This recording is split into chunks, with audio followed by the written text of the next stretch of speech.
Greetings, future crochet addicts. I am Creative Panda Creature. I am a full-time crochet designer, and welcome to my series How to Crochet for Beginners, where I'm gonna teach you basic stitches and techniques of this amazing craft.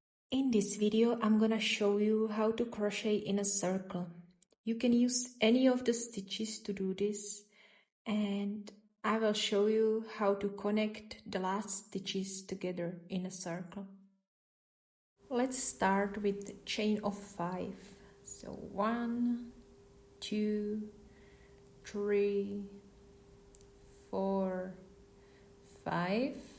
And now we're gonna connect it in a circle. So place the hook in the first chain and yarn over and pull it through both 2 loops.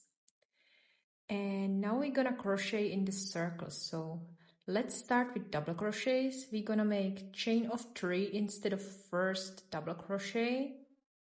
And when we crochet in a circle, we don't have to be placing the hook in a certain chain. We can just place it in the middle of the loop.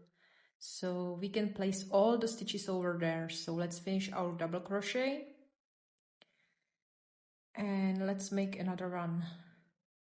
And we again place it in the middle of the circle. And we're gonna make about 14 double crochets in this circle.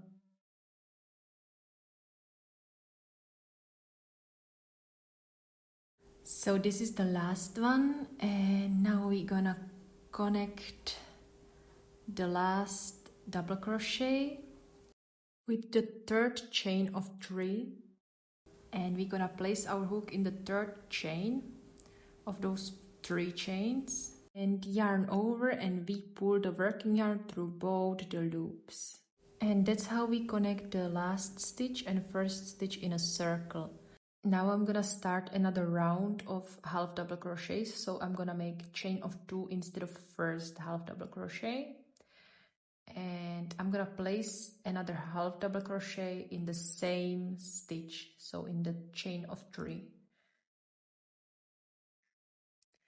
And now I'm gonna place half double crochet increase in the next double crochet of the previous row.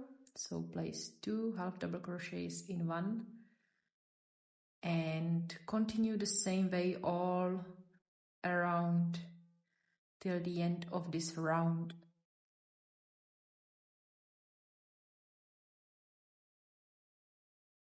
Now I'm making the last half double crochet, and I'm gonna place the hook on the top of the first stitch and pull the working yarn through both of the loops. And that's another round finished, connected in a circle.